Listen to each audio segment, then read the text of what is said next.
60వ మహాసభలు సందర్భంగా ఈరోజు మనం ఆఖరి అయినటువంటి 6వ సభను జరుపుకున్నాం. ఇంకా ఈ సభ జరుగుతుంది 6వ సభ. ఈ సభను ఉద్దేశించి ముందుగా మన ఎంపీపీ గారు కంటముక్త రాంబాబు గారిని ఈ సభను ఉద్దేశించి మాట్లాడిస్తున్నా కోరుతున్నాం. అన్న ఇక్కడ ముందుకు రా, ఇక్కడ సెంటర్కి రా అన్న.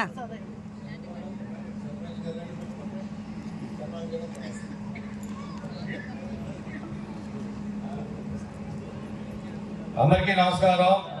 సూపర్. అందరూ ఒకసారి జై శ్రీరామ్, జై శ్రీరామ్, జై శ్రీరామ్, జై శ్రీరామ్, జై శ్రీరామ్, జై శ్రీరామ్. ముందుగా ఈ అఖిలాంధ్ర సాధు పరిషత్ మహాసభలకు విచ్చేసినటువంటి సాధు మహాత్ములందరికీ నా హృదయపూర్వక శిరస్సు వంచి నమస్కారాలు తెలియజేసుకుంటున్నాను.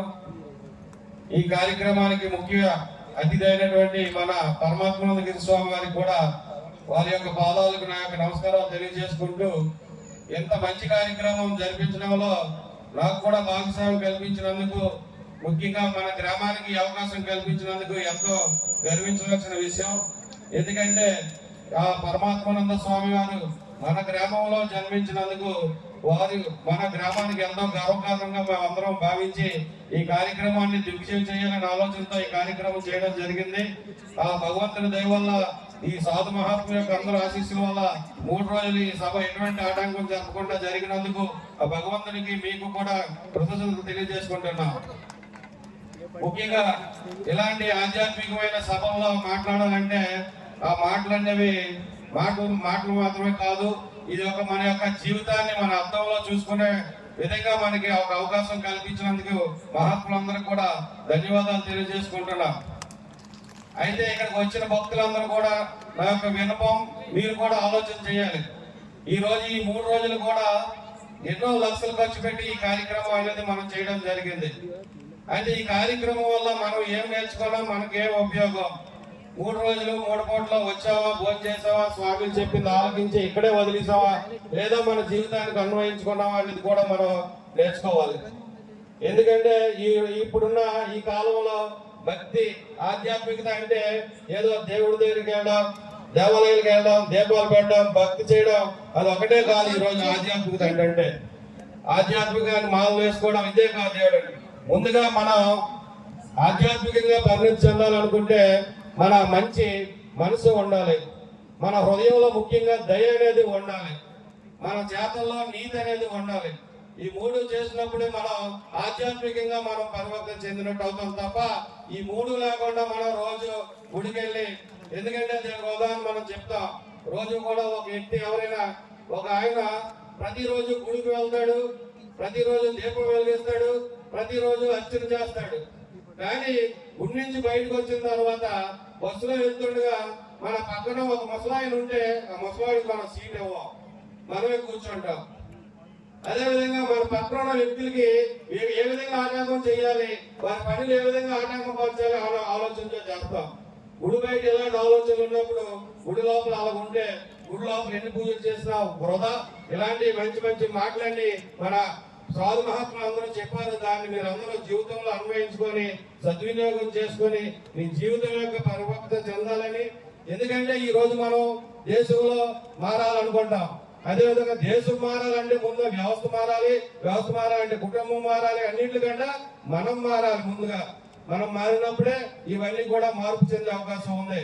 కావున ఇంకోటి ఏంటంటే అభివృద్ధి గురించి మనం మాట్లాడుతున్నాం. మనం ఎంతో అభివృద్ధి చెందుతున్నాం, 3 డబ్బులు సంపాదించా, మా అబ్బాయికి ఉద్యోగం వచ్చింది, అమెరికాలో ఉన్నాడు, మా ఊర్లో ఈ రోడ్లు అయ్యాయి, బిల్డింగ్లు అయ్యాయి అంటున్నాం. అభివృద్ధి అవుతుంది కానీ మనుషుల మధ్య దూరం బాగా పెరుగుతుంది. అభివృద్ధి చెందుతున్నాం కానీ మన మనుషుల మధ్య దూరం. ఇప్పుడు చూసుకోండి, ప్రతి ఒక్కరు కూడా ద్వేషం, ముఖ్యంగా ఇగో, ఒకరి మీద ఒకరికి అహంకారం, అవన్నీ పెరిగిపోయి మనం ఎన్ని చేసినా కూడా మనశ్శాంతి అనేది ఉండట్లేదు. ఎందుకు ఇప్పుడు మన పిల్లలు బాగా అభివృద్ధి చెందాడు, అమెరికాలో ఉద్యోగం వచ్చింది, కానీ ఇక్కడ తల్లిదండ్రుల్ని ఒంటరిగా వదిలేస్తున్నాడు. తల్లిదండ్రులకు ఎవరు దిక్కులేదు. మన పిల్లలకి అన్ని కొంటాం, కారు కొంటాం, లేకపోతే ల్యాప్టాప్ కొంటాం, అన్ని కొంటాం, కానీ ఆ పిల్లలతో 1 గంట టైం కూడా ఉండట్లేదు. ఇవన్నీ చిన్న చిన్నటువంటి ఇలాంటి సభల ద్వారా ఏంటంటే మనకు ముఖ్య ఉపయోగం ఇక్కడ ఇంత మహాత్ములు చెప్పిన వాక్యాలన్నీ కూడా ఇవే.